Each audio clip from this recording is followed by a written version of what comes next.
My name is Dan Cahill Matthews, and I am the Outreach and Education Coordinator for the Finland food chain. And we are here today to prepare Mojakka, which is a hearty stew to celebrate St. Urho. So we're going to go over a little bit of history and background of St. Urho's Day, which is a uniquely Finnish American creation.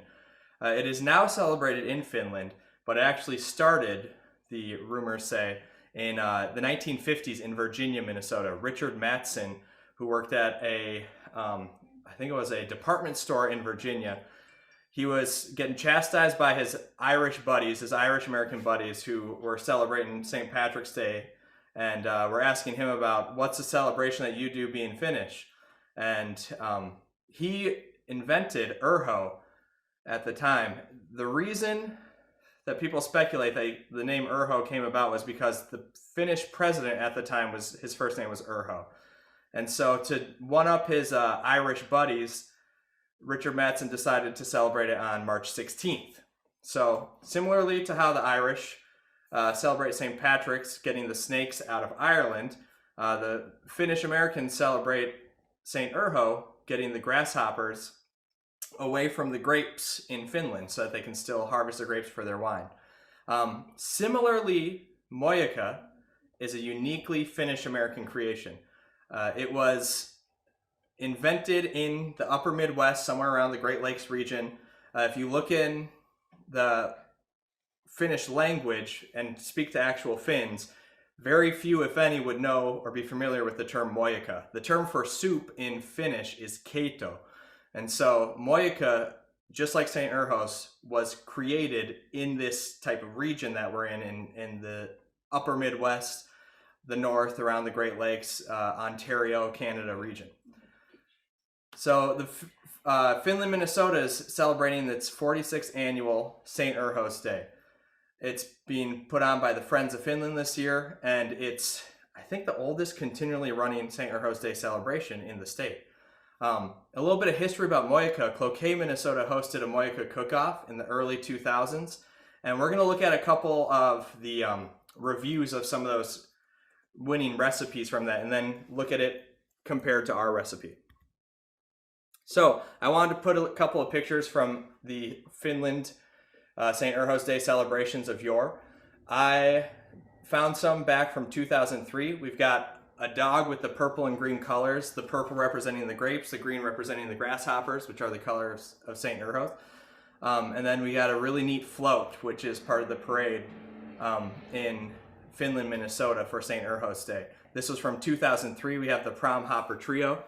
The painting animals, the colors, was a big theme that year. And I liked this photo just because we also had the Silver Bay Vets Home in the background.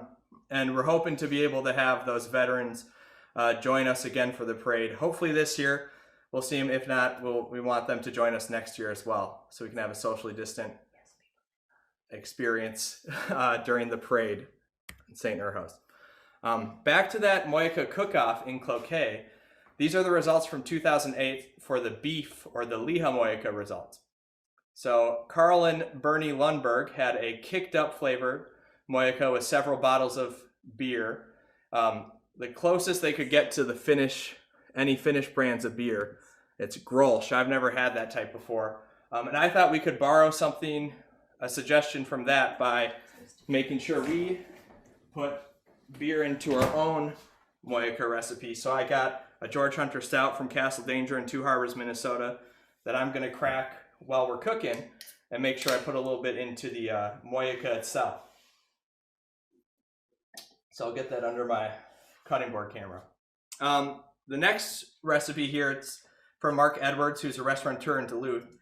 That one was called With a Little Help from My Friends. I guess there's no details on how the recipe turned out, but the one that we really want to look at is Urho's Favorite, which is the recipe by Keith Bong. It was a traditional recipe from, I believe, his wife's grandfather, mostly beef with some venison, and the broth was the closest to a traditional Mojakka, most allspice flavor in the 4 entries in the category, with a good mix of vegetables and tender beef. So that's the recipe that we really want to follow, while also borrowing a little help from Carl and Bernie Lundberg with the beer.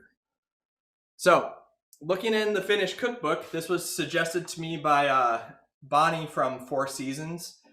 She's the chef and owner of Four Seasons in Finland, Minnesota. She directed me to look at this cookbook for some of the research. And so as we can see under the fish stew, in the Finnish language, to the right of that page, it says kala keito. So that keito, that word for soup in Finnish, is how they would recognize Finnish soups. But American Finns would call this Lihamojakka, the kala being fish, and mojakka being the stew. And so it says it can be made with any freshwater fish, which you can catch in the lakes in this area. Walleye, pike would be really great. Perch would be especially good. Even trout. And then it says serve this Finnish style with the choice of rye bread, rye crisp bread, or hardtack with buttermilk and cheese.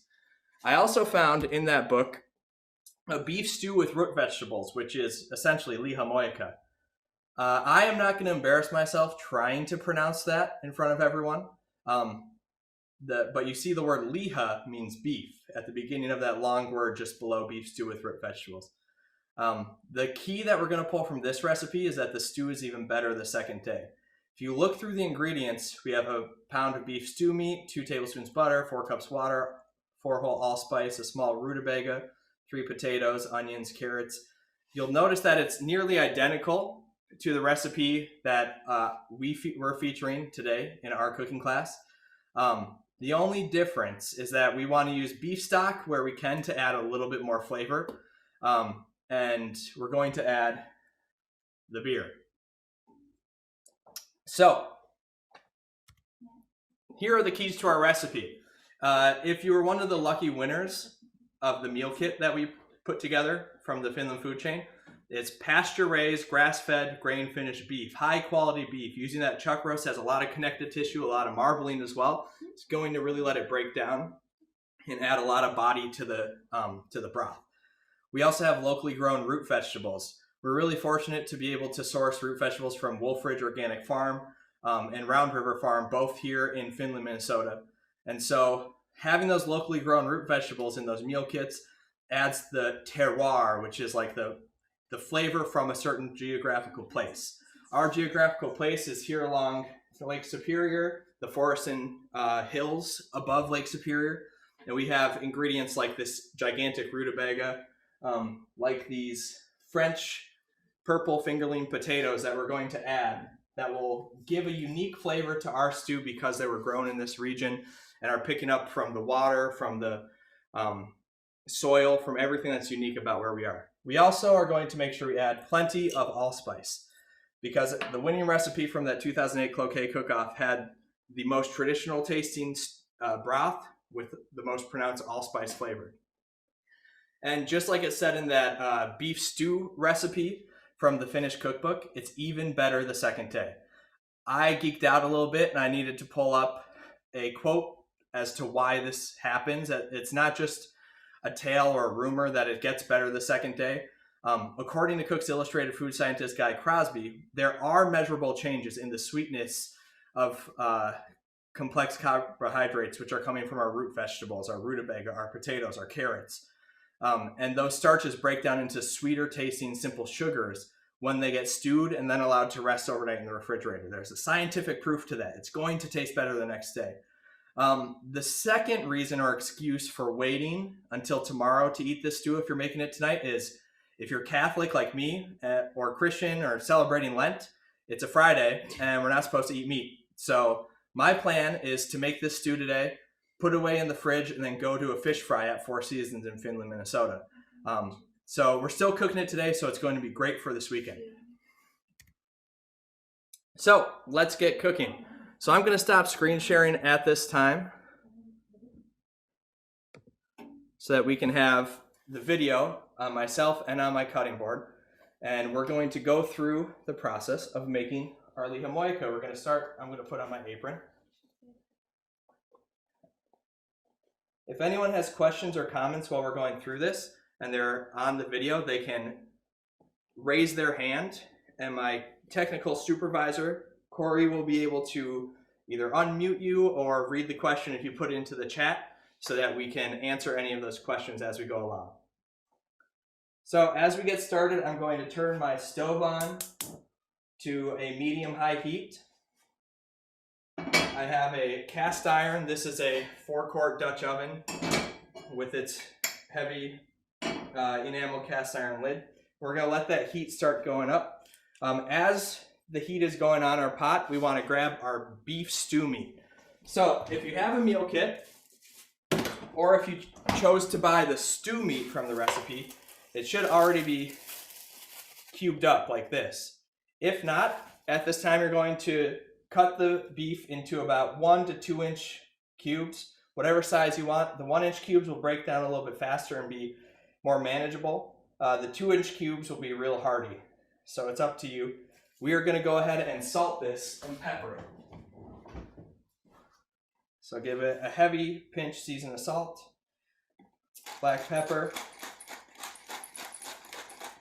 and I'm just going to use my hands to flip it over so that we make sure we get both sides. Somebody has a question. Well, I see my wife is going to read a question for me that someone had. You have to use whole seed allspice. The whole seed allspice is not a requirement. It's just going to be, in my opinion, a little bit better because you will get the full spice. Any type of allspice, any type of spices in general that come in the whole style are going to have a lot more flavor and hold up to and keep that flavor while they're being stored in your pantry. Whereas if you bought a fresh, like if you just bought a brand new little jar of allspice that is all ground up, you'll be fine. You'll get plenty of allspice flavor, and please use that. You're probably going to want to lower the amount to just 1 teaspoon, maybe even a scant teaspoon. But if you have the whole allspice berries, you're going to get even more allspice flavor from that, and it's going to have the more of a sweetness as opposed to it can be a little bit bitter in the powdered version. So we have our beef seasoned. I'm just going to finish seasoning the other side with salt and pepper. And then we're going to take oil or butter to put into our pan. So at this point, our pan should be plenty hot. I'm going to take about 2 tablespoons of butter, throw it into the bottom of the pan. And as that is melting,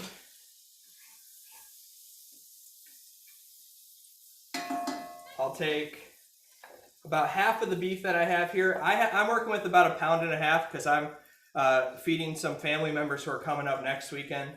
And I want to make sure that we have enough beef for everyone. So I'm going to take about half of that. If you have the meal kit or you have just 1 pound of beef at home, you can put all of that into the bottom of the pot at once. What we're looking for here is just a single layer of meat. We don't really want the meat stacked up on top of each other. So I see one here. I'm going to just kind of flatten it out. So we have a single layer, and we want to brown that on all sides. It's going to take a couple minutes to brown. I'm going to set my extra beef aside for the moment while I work on prepping our vegetables. So this is a trick that I picked up while working in restaurants in the cities. These are little pint-sized deli containers. And I like using these to measure out and keep my workstation organized. You could really easily use like cereal bowls or little Tupperware, whatever works for you. We're going to start with our carrots. So I have a Y peeler here. This is another like kind of kitchen restaurant industry hack. This specific peeler, the Kuhn Rikon, it's a Swedish brand, I believe. These only cost like $2.50, $3 on the internet, but man, these are like drugs in a kitchen practically. People steal them from each other. They're just so important. Having a Y peeler with a little spot to pull out eyes from the potatoes. So what we're going to do with this is we're just going to peel our carrots from top to bottom. And I'm going to show you a pretty interesting cut to the carrot that I really like to do to add some texture to it. Also to try to make sure that the carrots are a similar size to the rest of the vegetables that we have. So just go ahead and peel through your carrots from top to bottom. Don't be afraid to just let that meat sit. We want it to brown and caramelize a little bit, so we don't want to fuss around with it and stir it too much, otherwise it's just going to steam. It won't pick up that nice brown caramelization. It's called the Maillard reaction.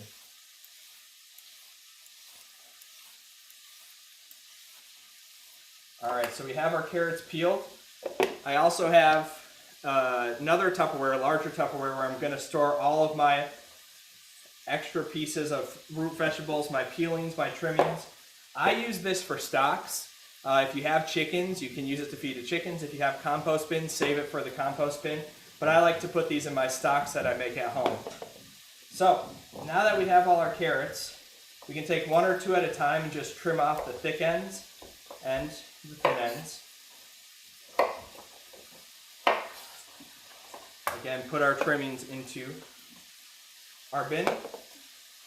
And we're going to do a cut that's called an oblique. The way that you do an oblique cut is you set your carrot perpendicular to you, and you're going to cut at an angle through the thickest part.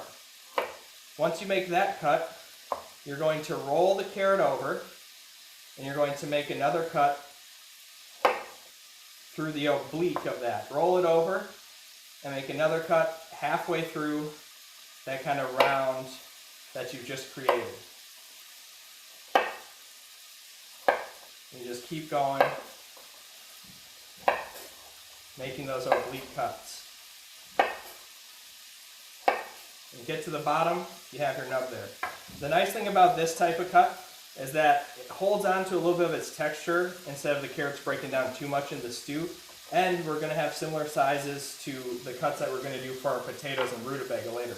So I'm going to go through, just oblique these carrots out.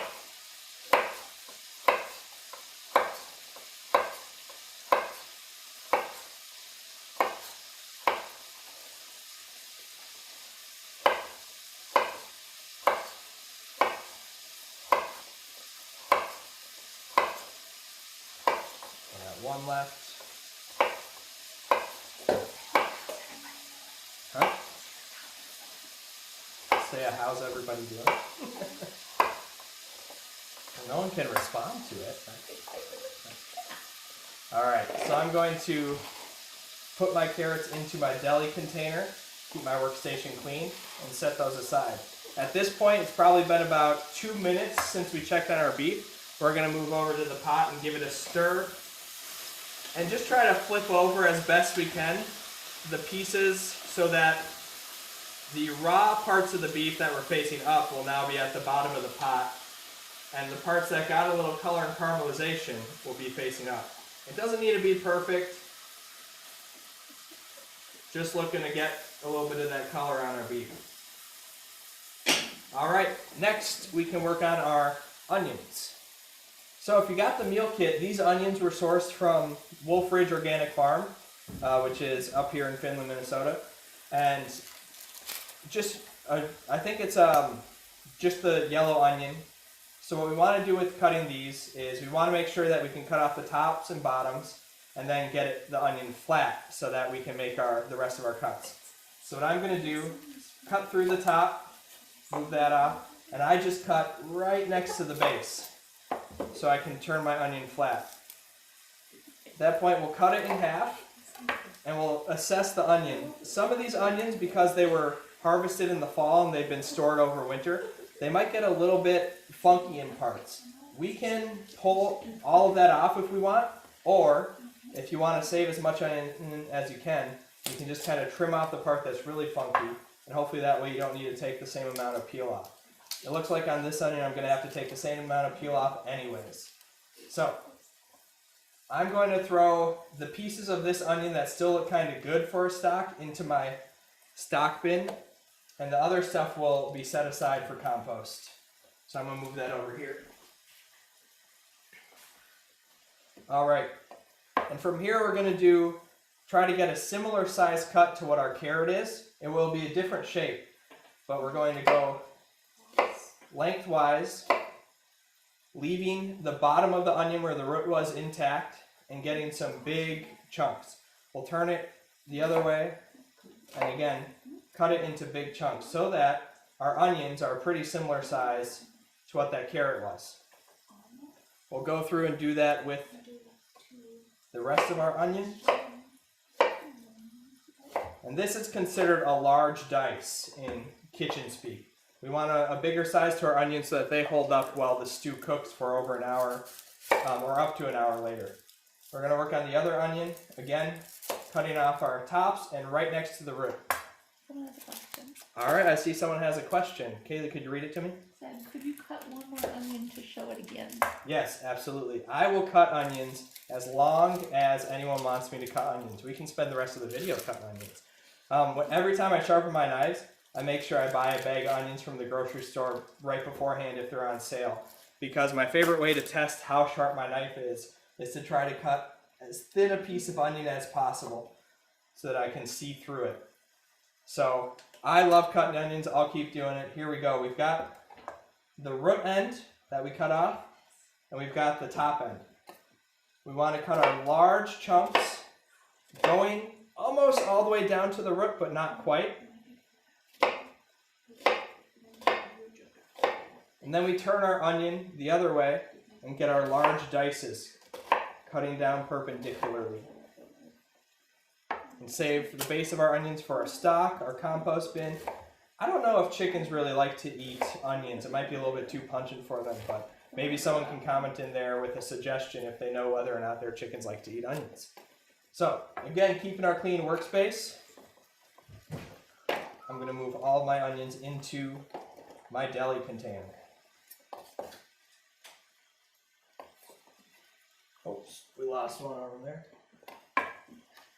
All right, at this point, the beef has been browning for about 4 minutes, and I think we can take it out and start sweating our vegetables.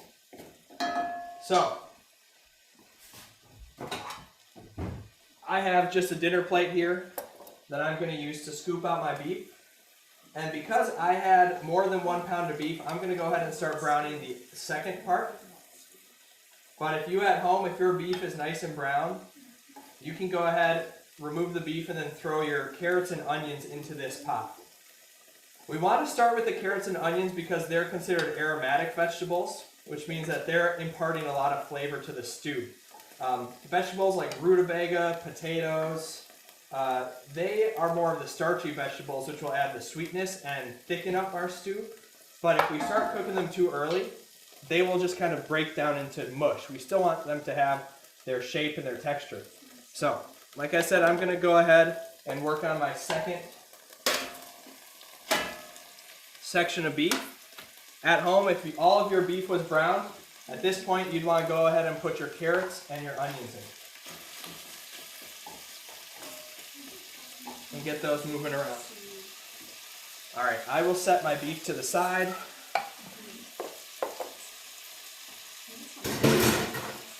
And now I'm going to quick work on the rutabaga. So, if you receive the meal kit at home, your rutabaga will be in one of these deli containers. It'll already be cubed up. I took care of that for you because this is as big as my head. This is a honking thing to look at and deal with. If you have a rutabaga at home because you went out and purchased your ingredients, if it's a smaller rutabaga, I'd say about the size of an apple or an onion, you can just use a peeler to peel it. But if you have a thicker rutabaga like this, you're going to want to, just like the onions, cut off the top and bottom ends. And then to make this even more manageable, I'm going to cut it in half. And then from here, you're going to peel it with your knife by following the round shape of the rutabaga. Because we're going to use this rutabaga again for stock, or we would compost it or use it for chicken scraps, it's okay, in my opinion, to lose some of that flesh. So I'm going to be okay with that. It's going to add a ton of flavor to my stock. Again, these vegetables were harvested in the fall and stored in a cellar, so there might be a couple of funky spots from that storing. Still perfectly safe to eat, perfectly good to eat, but we just want to remove any funky bits. Alright, we're going to flatten it out, and again, the same size that we cut the onions, the same thickness we're going to cut through our rutabaga. Now, if you have your carrots and onions in your pot at home, you're going to want to stir them up about every minute so that they don't get too much color to them. I'm still working on my beef, so I'm going to let it go for a little bit longer. But just take a look at your carrots and onions, make sure that they aren't getting too much color or getting burnt. From this point, with the rutabaga, I just split my slices in half, so I have a flat edge to cut on. And again, going to slice the same thickness in strips. Now that I have my batons, as they're called, I'm going to cut them into a large dice. And move it into my deli container.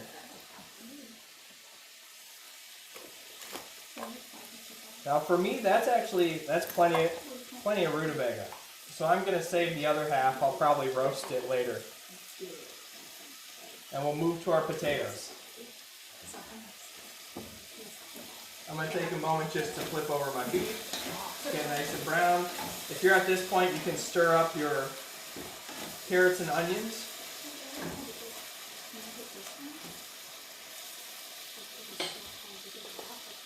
And if you received a meal kit from us, there'll be 2 different varieties of potatoes in it.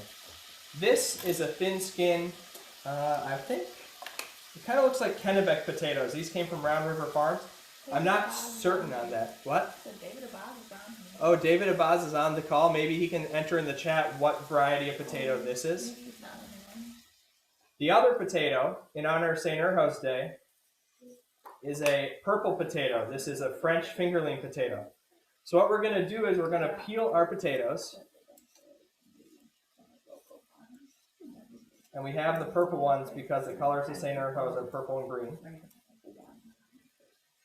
Wow, it's such a pretty dark purple. I haven't worked with these ones yet, so I'm really excited about this.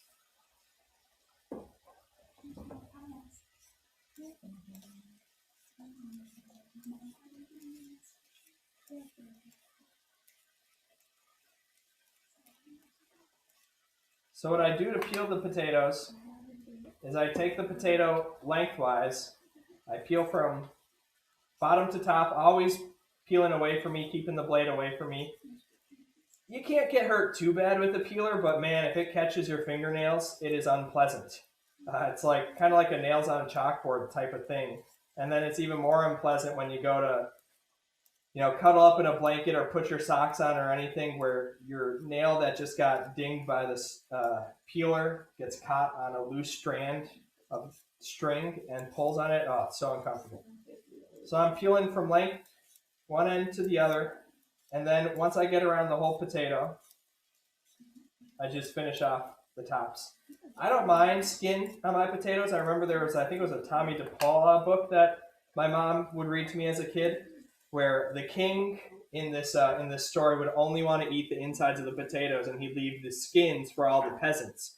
Well, the king got very sick and the peasants were really healthy, and it turned out it was because all the nutrition in the potato is in the skins. And so the king learned his lesson that he should be eating the skins.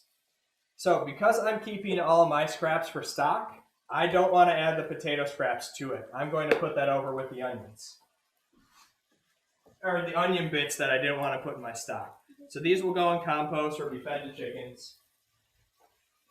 And I'm going to take a look here. I got enough browning on my beef, so I'm going to move to putting the aromatic vegetables in.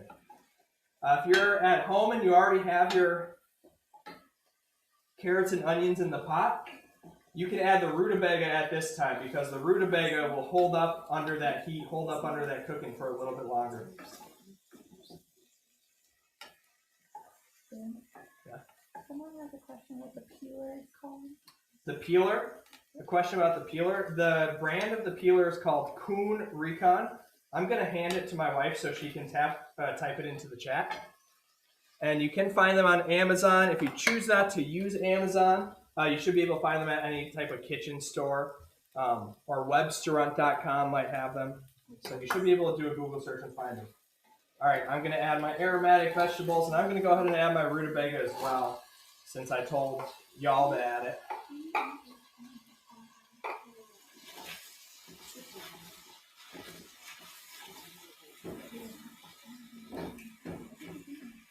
I dropped a couple chunks of beef underneath my pot, so I want to make sure I get those. Otherwise, that's going to be annoying to clean up later.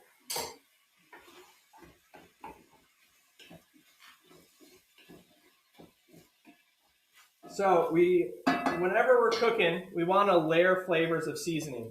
If you are like low sodium diet, then you can skip this part. You don't need to add more salt than we've already added. But now that I've got these vegetables sweating, I want to coax out a little bit more moisture. So I'm going to hit them with some salt and a little bit of pepper.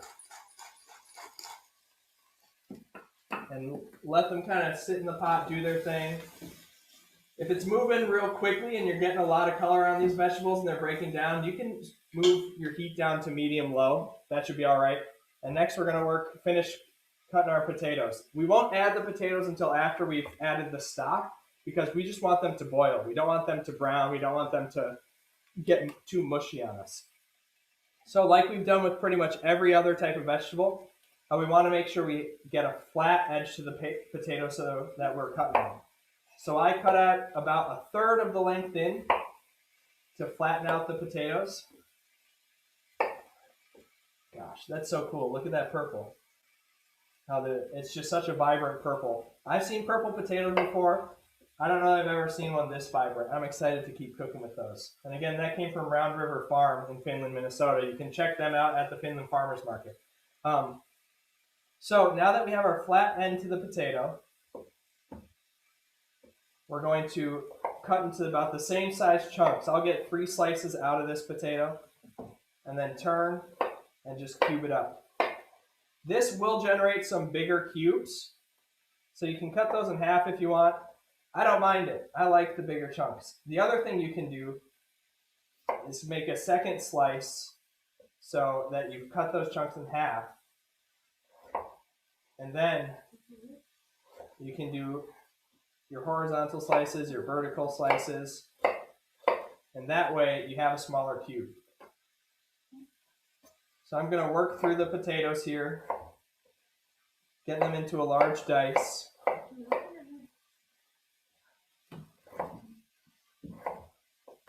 And if you still have any other questions, keep putting them into the chat. My wife's doing a great job sharing them with me, keeping me up to date. So for these single layers, I'm just going to half them so that I keep them in the same size as the other cubes. Half it and then chunk it up. We like to cook rustic. We don't need to be too fancy. I never learned any traditional French dining techniques. I just watch a lot of cooking shows. And if I were to worry about my knife skills all the time, I wouldn't enjoy cooking as much. So I'm going to put all of our potatoes into one of our containers, make sure they're ready to go. At this point, our other vegetables, our aromatic vegetables, should have sweated out enough. They're looking pretty good. They've taken up a lot of that fat that was left in the pan from the meat. And we're going to take about a tablespoon, 2 tablespoons of flour. If you're gluten-free, you can omit this and you'll just have a thinner stew. Or if you want to still have a thickening agent, you can use rice flour, you can use potato starch. You could even make a little cornstarch slurry with like 1 tablespoon of cornstarch, 1 tablespoon of water, and stir that up. But we're going to use all-purpose flour, and we're going to sprinkle it right over the top of all of our vegetables. Now this is going to create a roux, which is the name of our second dog that my wife and I just got in November. And the reason we named her that is because she's got this deep brown color to her. And a roux is made from combining flour and fat and cooking it together until you've got a deeper brown color, getting some of those sweet flavors from it, and it helps thicken up stews. What size pot am I using is the next question. I have right here, this is a 4-quart Staub enameled cast iron. I would suggest that you want to use something bigger than a 4-quart, like the size, a 4-quart size or bigger, because we're adding 32 ounces of stock between our meat and our vegetables. We probably got close to another 32 ounces. And so that right there, you're up to your just about up to your 4 quarts. So any size stock pot or soup pot, you can make a smaller batch of soup in a bigger pot. That's okay. You just want to make sure you have enough pot so that you're not stirring it at the end with the liquid all the way up to the top, because that's how you make messes. And cleaning up cooked on messes from your stovetop is no fun for anyone. So we're letting our roux cook, our flour with the fat and the vegetables. It'll start to kind of gum up and stick to the sides of the pot and get a little bit dark. That's okay. We want that. That's the sweetness, the sugars in the flour. cooking down, and that's going to add more flavor to our stew. So once your pot is looking pretty dry, things are sticking to the bottom, that's when you want to take your beer, or you can use a little bit of red wine, and deglaze the bottom of that pot. So I'm going to put about a quarter cup of this beer. I chose stout because I think that the depth of the chocolatey flavors are going to go really well. But pouring that beer in and then stirring up. If you don't have beer, this is where you're going to pour in the stock. That stock can also deglaze the pot. So once you've got that beer or a little bit of that stock in to help deglaze the bottom, you're going to go back in with all of your meat. And there's a lot of juices from that meat that'll be left on your plate or wherever you stored it. That'll be great for helping to deglaze even further.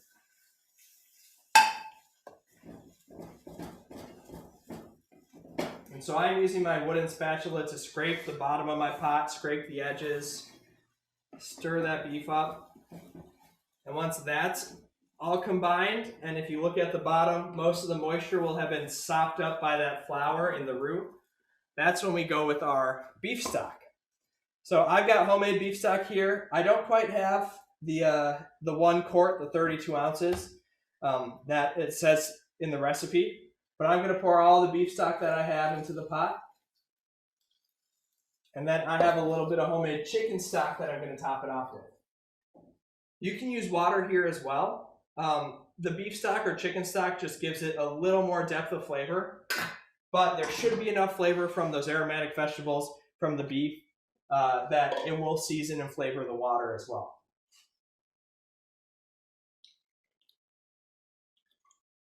So that person who asked about what size pot should I use, I would suggest using a larger size pot than you think, because I'm not sure if you can see it very well here. Let's see, I'll grab a couple towels so I can hold it closer.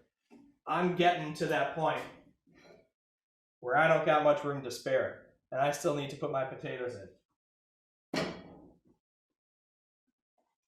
So what we're going to do once the stock is added is just keep scraping the bottom of that pot.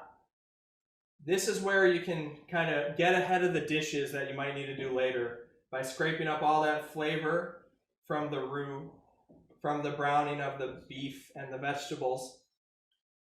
And you scrape that into the stew. It adds more flavor to the stew, and it makes your life easier cleaning the pot later.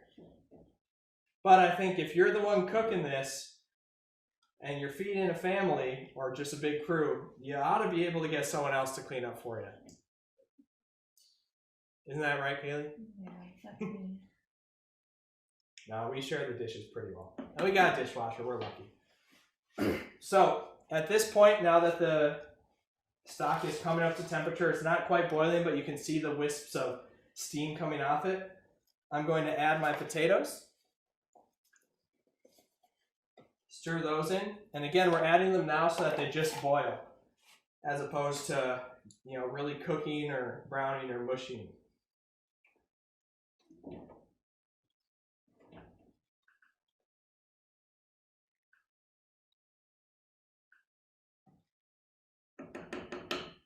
All right, looking good. Question. Could you put in bay leaves? Bay leaves would be really great in this. The reason I didn't put that on the menu or on the recipe is because I put bay leaves in my stock. The stocks that were included in the meal kits all have bay leaf as an ingredient, so we already had that flavor. But if you're using water, if you're using a stock that doesn't have bay leaf, this is a great time to add bay leaf, and that'll really give it a nice round flavor. So yes, I encourage adding bay leaf. It's not in that menu or in the recipe from the Finnish cookbook, but it's going to add a lot to this dish. So next, we're going to have our allspice. If you have the meal kit, this should be pre-portioned out for you. You can just go ahead and dump the little plastic container. That's a compostable plastic container, so you can throw it away without feeling guilty. You can just dump that right in. I'm going to measure out, let's see, a large tablespoon here. And I'm going to put all that in.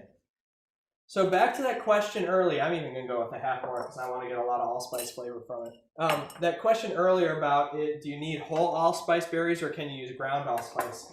The other benefit of having the whole allspice from this is that, you know, in addition to just kind of being fun when you ladle the stew out and you see the allspice floating to the top, it's also pretty easy to remove that allspice so you just have the flavor in the broth. And so you can just, with a spoon, you can kind of scoop that out. If you had a little cheesecloth, you could wrap up a little pouch to put the allspice in, and then you could pull that out at the end if you want to do it with your bay leaves too. Or you could use even a tea steeper, put the allspice berries in that, and then drop it into your stew. But I really enjoy having those allspice berries in there. I like to take a spoonful and kind of eat the meat, eat the potatoes, rutabaga around it, and then get that pop of flavor from the allspice, not from chewing it. Please don't chew the allspice, it's going to be too intense, but just from like kind of having it in your mouth for a little bit and then putting it into back into your spoon and putting it on the side of your dish. Again, cooking rustic here, we don't mind having to spit out the allspice, we don't mind having to do some of those things. So the stew is coming up to temperature. I'm going to let it, I just kind of stirred it up, made sure all the flavors were married and melding together. And once I see it start to bubble, that's when I'm going to put my lid on and turn it down to low and let it go for about 30 minutes to 45 minutes, just until the potatoes are fully cooked. So I'm going to clean up my workstation a little bit. Because I used these containers and made it so that I don't have too big of a mess.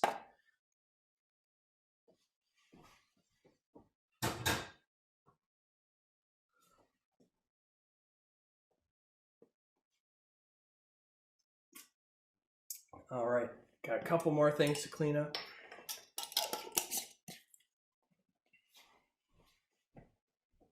Let's see.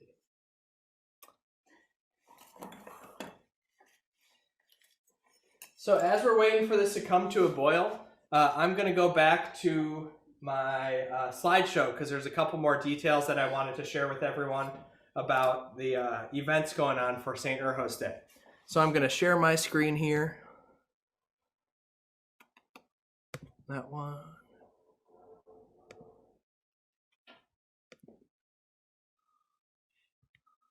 All right. So as I said before, this is Finland, Minnesota's 46th annual St. Urho's Day. The theme this year, every year there's a theme. In those photos I showed you before, it was the St. Urho's prom. The theme this year is survival mode. So for this week, March 15th to March 21st, there's an online auction happening throughout the week.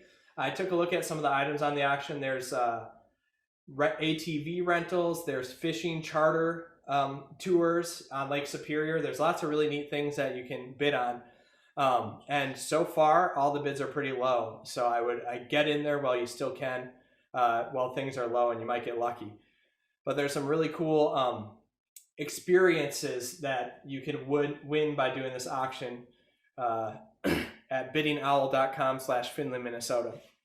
If you are in the Finland area or planning to come up prior to the parade on St. Urho's Day next Saturday, there are raffle tickets and buttons for sale at local businesses in the area. Finland Co-op, Our Place, Four Seasons. I believe they have them at Zups as well. But don't quote me on that. What was that?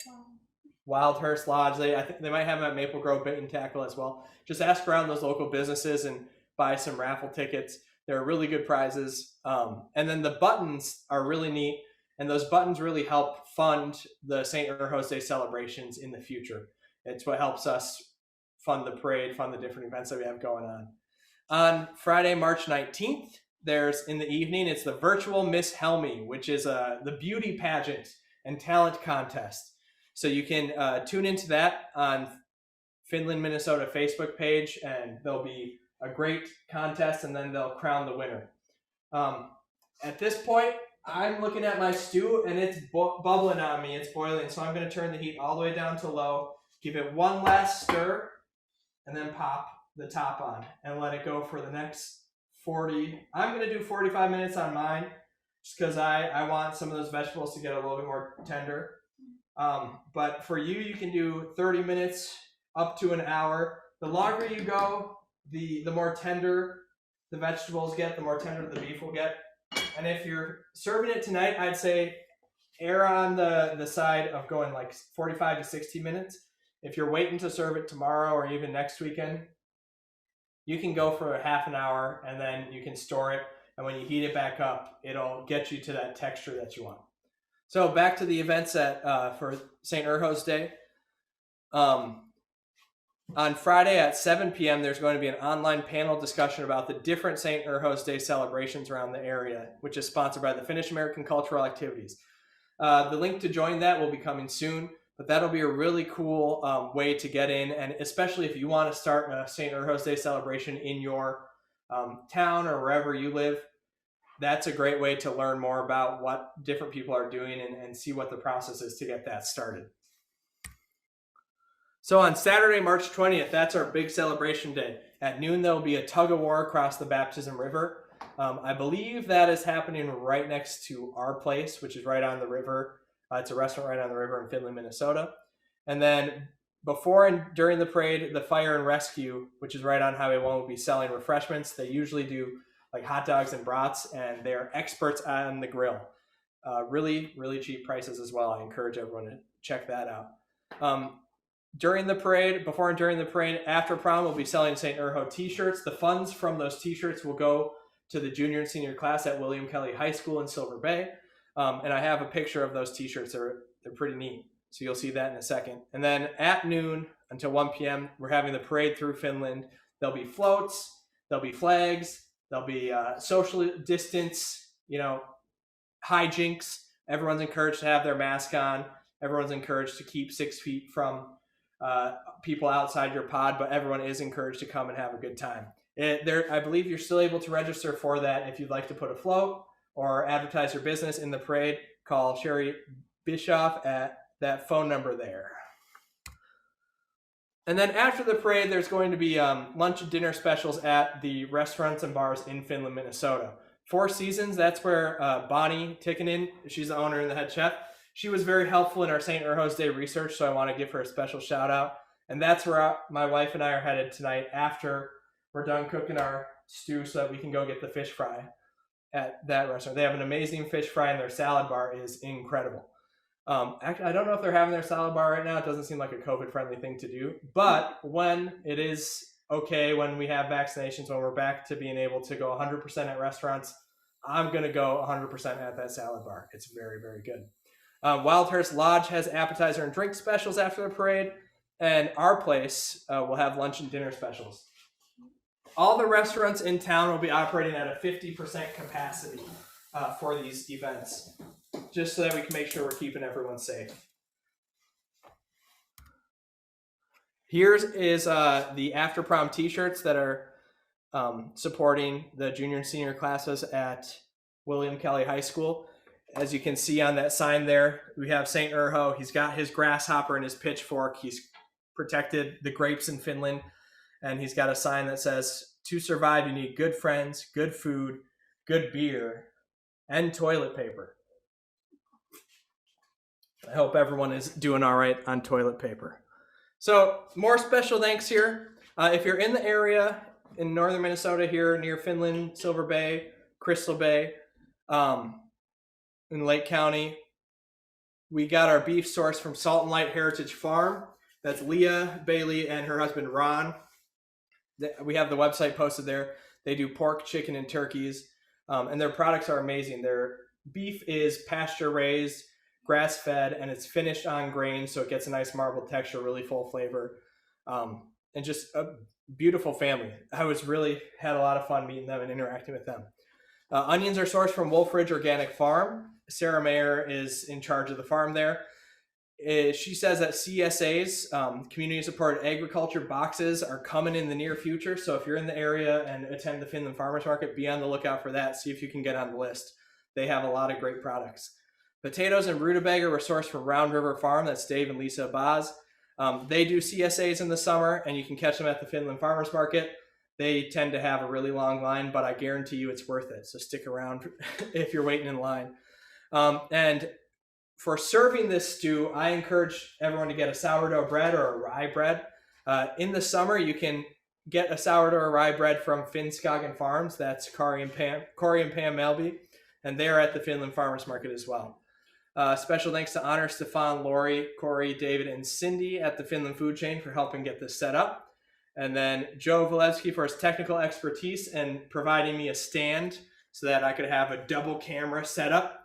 And the crew I meant to put in Finland Co-op on the slideshow, just as Finland. So the Finland Co-ops provided the organic stock for us for the meal kits. And then, of course, a special thanks to my Finnish better half. The only reason that I became interested in learning how to cook Mojakka and cook Finnish food is because my wife is Finnish American. I bring the Irish American side, so between us, we always have a great weekend during St. Urho's weekend, St. Patrick's Day weekend. This year, we're having the Mojakka, and we're hosting her family for that Saturday for the parade. And then I'm making corned beef and cabbage with kolkanen, which is a whiskey spiked mashed potatoes and cabbage, and a Irish soda bread. So we will be eating very well and having a good time celebrating St. Urho and St. Patrick.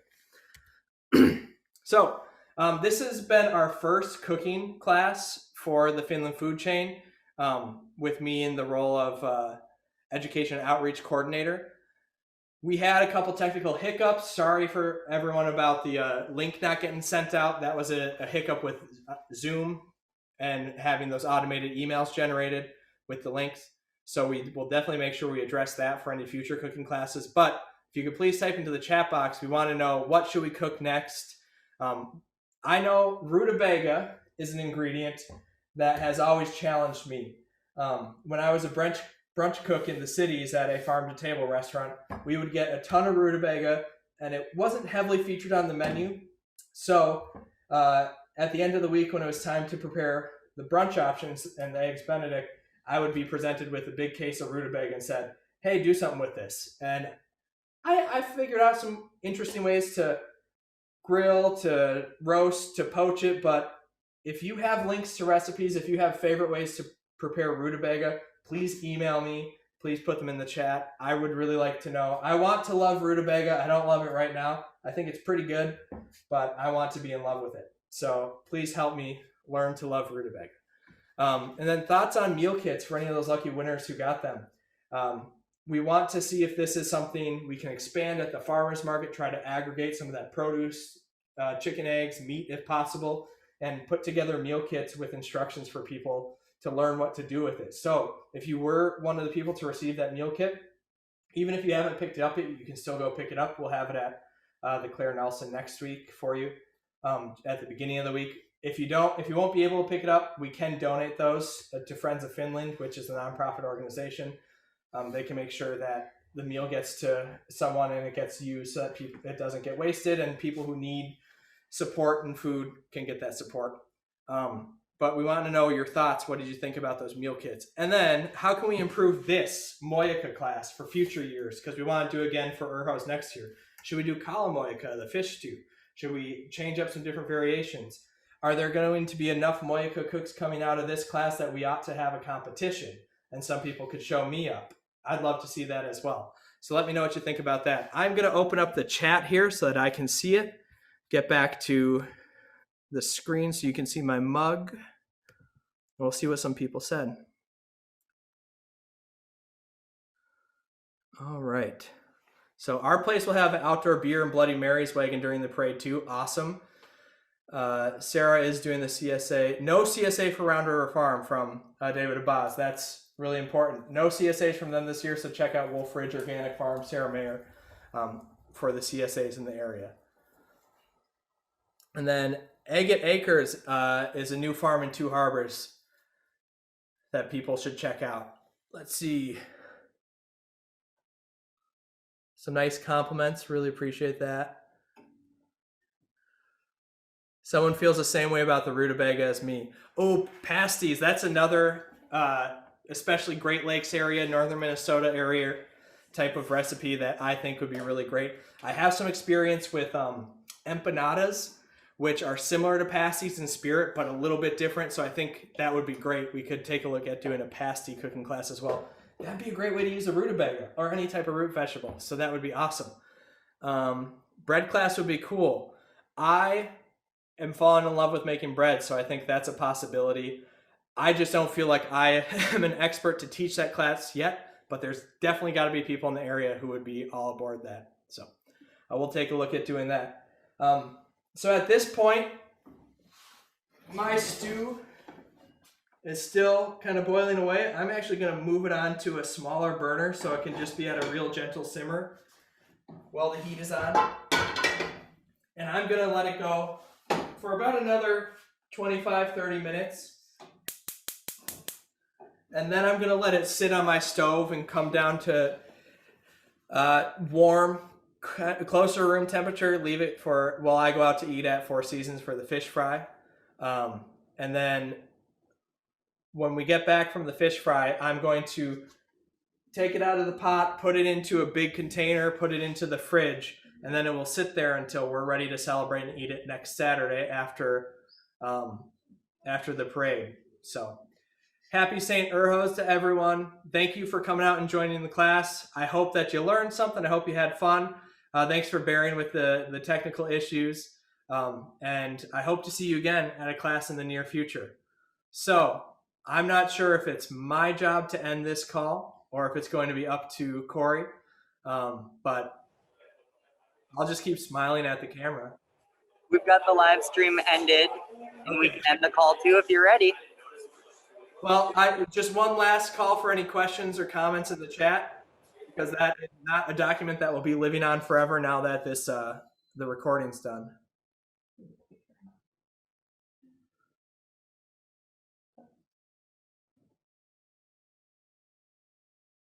All right. I think we're good. Thanks, Corey. Yeah, thank you, Dan. You did a wonderful job. Thanks. Oh, wait a second. I see in the chat here, someone said plenty of recipes at mojakka.com. I did put that in my slideshow. I did reference mojakka.com. Sorry, the website is so out of date. I haven't updated it. We have the person who has that website. I forget his name. But I just want to say you've been such an inspiration. Wink Timber Media Agency. That's where I got the cook-off stuff. I don't see his name on there. I'm assuming based on the picture. Wink Timber Media Agency. Yeah, I love your website. Thank you so much for having that. That's where I got the cloquet cook-off results from. So thank you for hosting that website. If you need help keeping it updated, if you want to put anything from this on that website, I think you're more than welcome to. We'll also have this recording on the Finland Food Chain website, so you can go back and check it if you're preparing your stew a little bit closer to St. Urho's Day. All right, and with that, I'll sign off.